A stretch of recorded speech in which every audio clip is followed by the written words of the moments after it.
ఏమండి, ఒక భర్త భార్య మీద కోపపడటం తప్పేం కాదే? ఏమండి, తల్లిదండ్రులు పిల్లల మీద కోపపడటం తప్పు కాదే?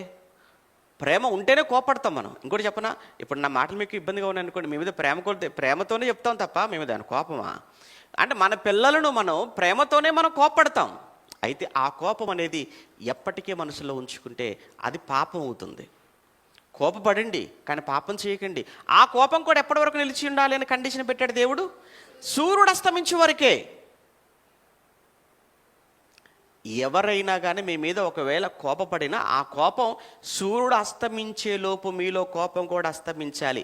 ఎట్టి పరిస్థితుల్లోనైనా కోపంతో పడకకెళ్ళారా, కోపంతో నిద్రలోనికి వెళ్ళారా, ఆ కోపం కాస్త ద్వేషం అవుతుంది, ద్వేషం కాస్త పగ అయిపోతుంది, పగ కాస్త పాడు చేయాలన్న ఆలోచనకు దారితీస్తుంది, పగ కాస్త ప్రతీకారాన్ని కోరుకుంటుంది, పగ కాస్త వాడి ప్రాణం పోతే బాగుండన్నంతగా నేను తినేస్తుంది.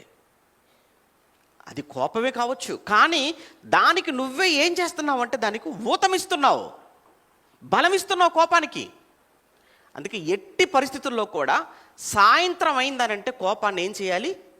వదిలేయాలి. ప్రశాంతంగా పడుకోండి, ఎంత చక్కగా ఉంటుంది.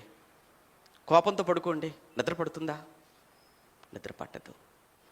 హార్ట్ కూడా ప్రాబ్లం, లోపల హార్మోన్స్ ఇంబ్యాలెన్స్ అయిపోతాయి, లేనిపోని కొత్త రోగాలకు దారితీస్తాయి.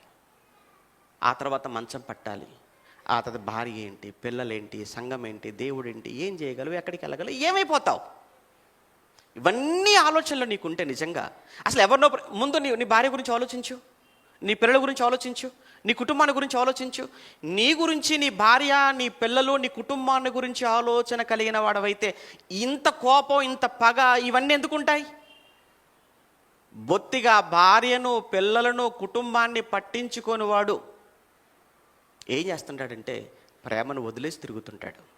అదే చెప్తున్నాడు ఇక్కడ ఆయన. ఏమన్నాడు? ప్రేమ స్వప్రయోజనమును